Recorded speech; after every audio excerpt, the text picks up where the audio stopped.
তো পড়া না যায়, লাগবে না, থাক আমার হাতেই থাক, আমি নিজের কাজ নিজে করি।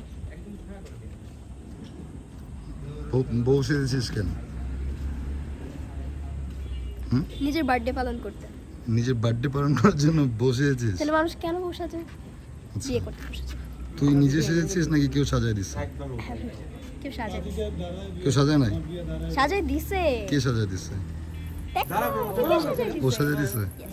আচ্ছা, হচ্ছে তন্ময়, মেকআপ আর্টিস্ট, খুব ভালো কাজ করে। আসসালাম। আসসালামু আলাইকুম। এত পরে? ওকে, অ্যাকসেপ্টেড। ওয়ালাইকুম আসসালাম। ওটা শোনার পরে মনে পড়ছে,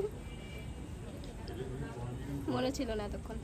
এখন আমি বিয়ে করব কিনা, আমি আচ্ছা। কাকে বিয়ে করব সেটা বলবো না। বলবি না? তুই নিজেও জানিস না তুই কাকে বিয়ে করতেছিস? আসলেই জানি না। আসলে জানিস না? Good girl. Good girl. নিজের ফ্যামিলির কথা শুনছি, আমি তো জানি না। তোর কেমন লাগতেছে বউ সেজে? ভালো, আবার ভালো না, কারণ শাড়িটা অনেক বেশি ভারী, আর এটা নিয়ে আমার হাঁটা চলা করতে খুব বেশি কষ্ট হইতেছে। দেখো কিছু কি একটা অবস্থা, এটা ঠিক মনে করতে হচ্ছে হবে কি এখন। জানিস, একটা চড়ুই পাখিরে মনে করে অনেক বড় একটা শাড়ি দিয়ে মোড়াই দিছে।